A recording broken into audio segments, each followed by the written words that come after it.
போடுற விஷயத்தில் பேரன்னு சொன்னேன். முதல் மனிதன் கலைஞர் இந்த இதெல்லாம் சொல்லுவார் பாருங்க.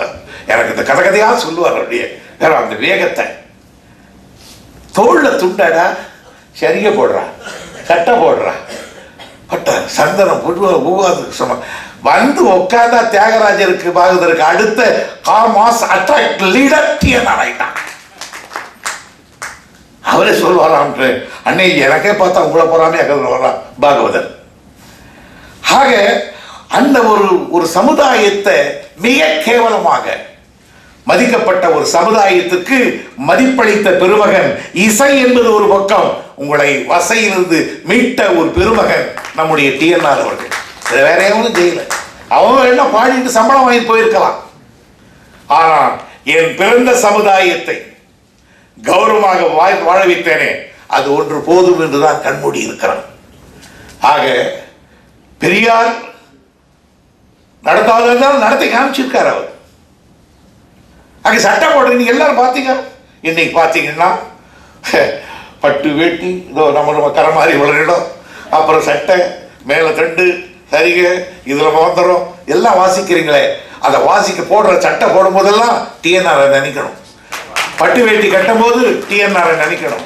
செயின் எடுத்து கழுத்தில் இவ்வளோ 10 உடம்பு போடுறீங்களே, டிஎன்ஆரை நினைக்கணும். மோதிரத்தை போடும்போது டிஎன்ஆரை நினைக்கணும்.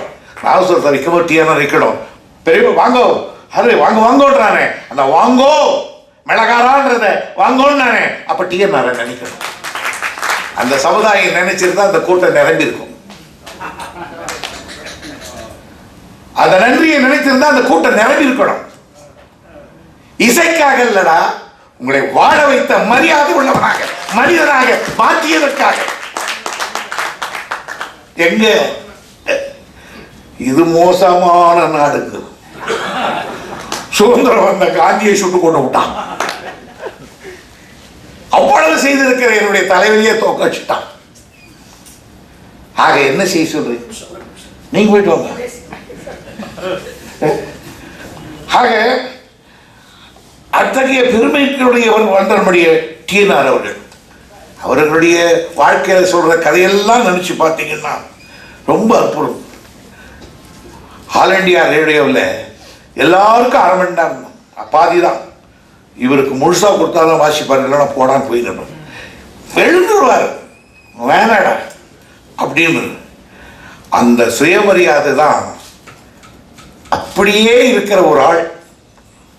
இந்த சுயமரியாதை, செல்ஃப் ரெஸ்பெக்ட், அதில் இருக்கக்கூடிய என்னை பார்த்த வரையில் என் வாழ்நாளில் என் தலைவர் கலைஞர் தான் அந்த சுயமரியாதை உள்ளவர்.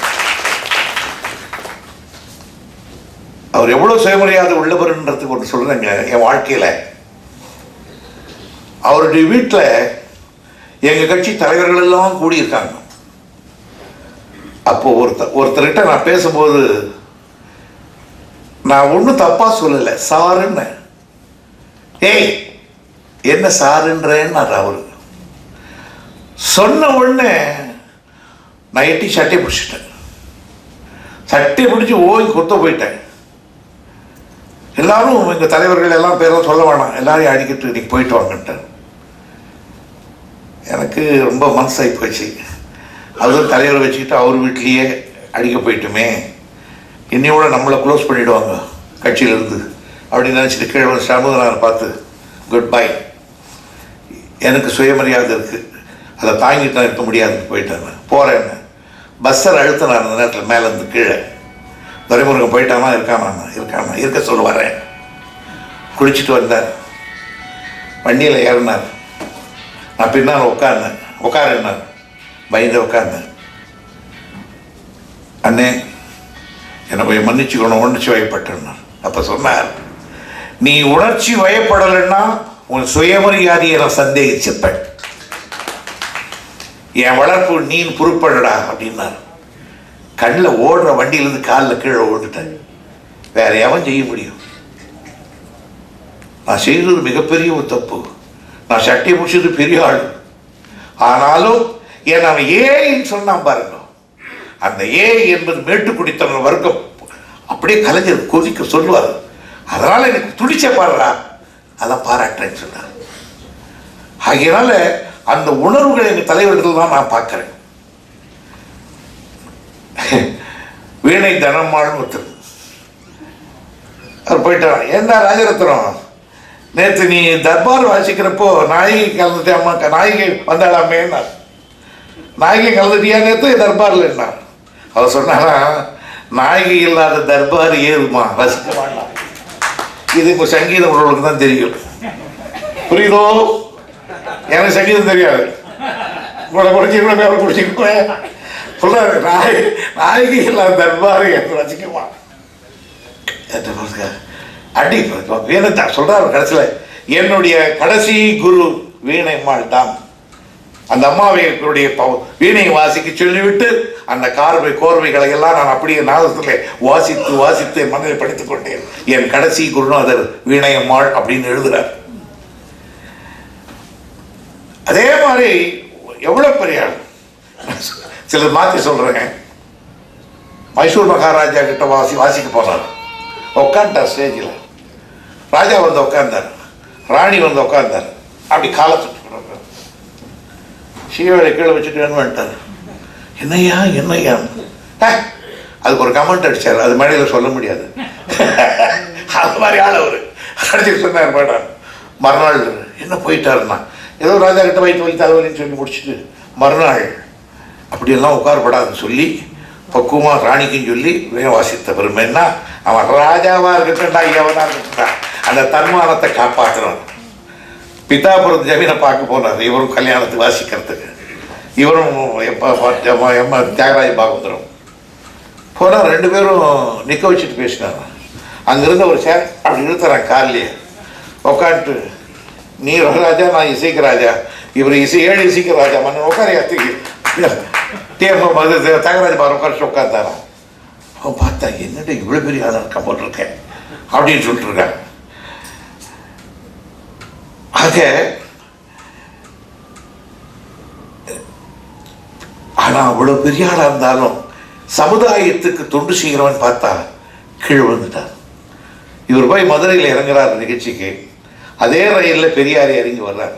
இப்போ இருக்கிற மாதிரி பிளாட்ஃபார்த்தில் எல்லாம் காரை இல்லை, மொஷாக் இல்லை, செம்மண் பூமி. பெரியாரை பார்த்தாட்டி என்ன அப்படியே சாஷ்டாங்கமாக காலில் விழுந்தார். பெரியார் எழுந்துருந்தார். பெரியார் புத்தி பாருங்க, என்ன எழுதுருங்க, இந்த பட்டு சட்டியெல்லாம் வீணாகி போச்சு, மண்ணு பட்டுச்சா சொன்னாரு. இந்த பட்டு சட்டை என்னையா, இதை போட வச்ச சுயமரியாதை கத்து தந்தவனே நீ தானே, எனக்கு பட்டு சட்டை போட கொடுத்து தானே அப்படின்னு சொன்னார். அப்படி ஒரு செய்யக்கூடிய ஒரு ஆற்றல் சினிமாவிலேயே நடிச்சுட்டார சார். அவர் தானே அந்த அதுலையும் பண்ணுங்க. காலமேகத்தில் அவர் வசித்தார். அடுத்து திருவெண்காடன், அவர் ஒரு அற்புதமானவர், எனக்கும் பிடிக்கவர். நம்ம எல்லாம் இங்கெல்லாம் வாசித்து கேட்டிருக்கேன். ஒரு முறை கலைஞர் நாங்கள்லாம் இதுக்கு போகிறோம், ஒரு மாதவரத்தில் ஒரு நிகழ்ச்சி. உள்ளே போனோம், ரோட்லேருந்து உள்ளே போய் கலைஞர் சீஃப் மினிஸ்டர் போகிறார். ஒரு நாசூர் 4 பேரை வச்சு ஒருத்தர் வாசித்துக்கிட்டு இருந்தார். எட்டி பார்த்தார் கலைஞர். கண் செவந்து போச்சு கலைஞருக்கு. யாரா இவரை இங்கே நிற்க வச்சு வாசித்த வச்ச வேண்டாம். திருவன் காட்டாரு, தாய் வண்டியில் ஏற்றுறாரு. வண்டியில் ஏற்றின்னு போயிட்டு, யாரா அவனுக்கு வச்சு யாருன்னு நினைக்கிறீங்க, அவன் யார் அவர், ஏங்க இவங்கிட்டலாம் வந்து ஒத்துக்கிறீங்க எல்லாம் இவரும் திட்டிட்டு அதுக்கப்புறம் அவரை சரிசமமாக உட்கார வச்சுட்டார் மேடையிலேயே. அந்த சுயமரியாதை கொட்டுவிடக்கூடாதுன்றதுல அவர் திருவெண்காடர் அவர் வாசித்துட்டார். காருபுரிச்சி வாசித்தார். இஞ்சிகுடி அந்த ஒருத்தர் பார் அவர் வாசித்தார். நாமகிரி வாசித்தார். சேதுராமன் வாசித்தார். திருமணி நடராஜசுந்தரம் வாசித்தார். ஜெய்சங்கர் இவரும் வாசித்தார். ஆக சினிமா உலகத்துக்கும் கொண்டு போய் சேர்த்தவரும் நம்முடைய டிஎன்ஆர் அவர்கள் தான். ஆக இவ்வளவு பெருமைகளை சமுதாயத்துக்கு ஆற்றியவர், இசைகளை ஆற்றியவர், இன்றளவும் ஈடு இணையில்லாமல் இருக்கக்கூடிய ஒரு மாபெரும் மேதை. அந்த கர்வம் இருக்கும், அது வித்த கர்வம். அது இல்லைன்னா சரிப்பட்டு வராது. வித்த கர்வம் இருக்கணும். அது எந்த கர்வம் இல்லைன்னா உங்களை ஏமாத்திடுவான். ஆமா, அவன் காஃபி கொண்டா சொல்லுவான் உங்களை. அந்த வித்த கர்வத்துக்கு நிற்கணும். அவன் தான் கர்வம் உள்ளவனா இருக்கணும். எனவே ஒரு பெரும் அவரை பற்றி பேசுறதுக்கு என்ன கூப்பிட்டுருந்தீங்க, என்ன பண்ணுறது எங்களுக்கு தெரியாக்காட்டி பேசிடுறாங்க. அது வேற நாங்கள் அடிச்சிடுவோம். ஒரு நாள் ராஜரத்னம் பேத்திக்கு ஒரு கல்யாணம், நானும் தலைவரெல்லாம் போனோம். கூட வருஷம் வந்தார் பொன்முடி மந்திரி. அது கேட்டால் சண்முகநாதன் கிட்ட ஒரே வரியில் மக்களை மாற்றிட்டு வந்துடணும், இவங்கெல்லாம் சங்கீதம் இங்குன்னு சொல்லுவாங்க, எனக்கு ஒன்றும் தெரியாதுன்னா. சண்முகநாதன் சொல்லி கொடுத்தான், தோழியும் ராஜரத்னம் போல் வாழ்கன்னு சொல்லிட்டு வந்துருந்தான் சொல்லி கொடுத்தான். பொன்முடிக்கு அது என்னன்னு தெரியல. போன சொன்ன மணமக்கள் தோழியும் ராஜரத்னம் போல் வாழ.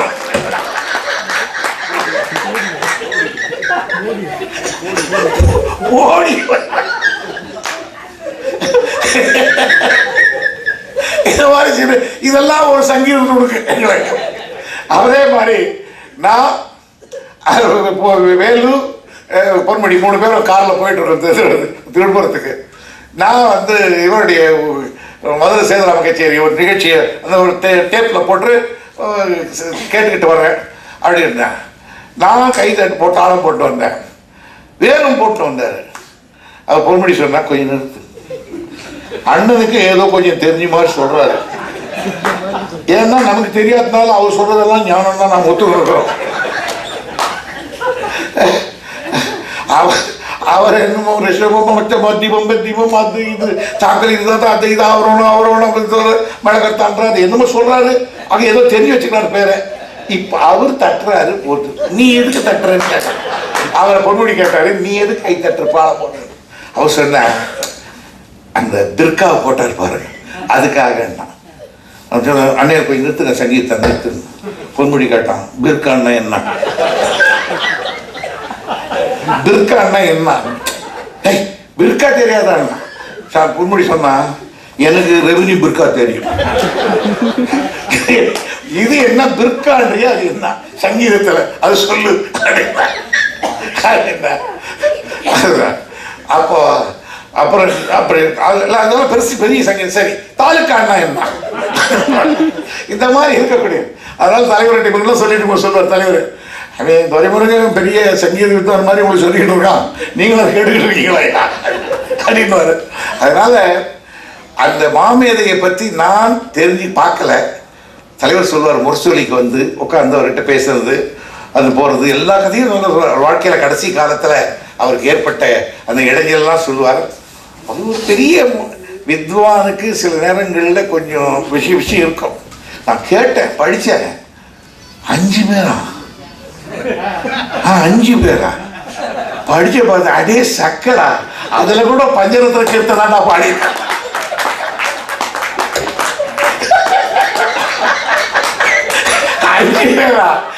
சங்கீதத்தை அது பஞ்சரத்ன மண்ணு சரியா வளர்த்தாங்க.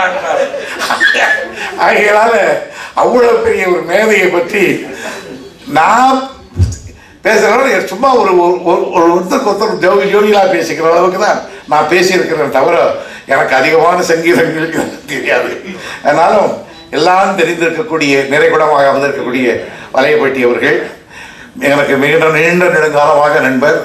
அவர் தவறு வாசிப்பிலே மெய் மறந்து நின்றிருக்கிறேன். வலங்கைமானே நேரில் கேட்டேன் நான், வலங்கைமானோட நான் வலங்கைமானோட 200 கட்சியை வாசிட்டு இருக்காராம். அப்படியே பிம்மம் இறக்கியிருக்காரு.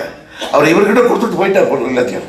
அது ஆகையால அவர் உரையாற்றி அதை கேட்பது தான் சால சிறந்தது என்று கேட்டு, ஏதோ நான் பேசுறது இவ்வளோ நேரம் கேட்டீங்களே என்று கூறி, நம்முடைய பொதுவாக நம்முடைய அமிர்தம் அவர்களுக்கும் ரவி அவர்களுக்கும் நம்முடைய வி ராஜன் அவர்களுக்கும் மற்றவர்களுக்கும் மீண்டும் என்னுடைய நன்றியை தெரிவித்துக் கொள்கிறேன். நன்றி, வணக்கம்.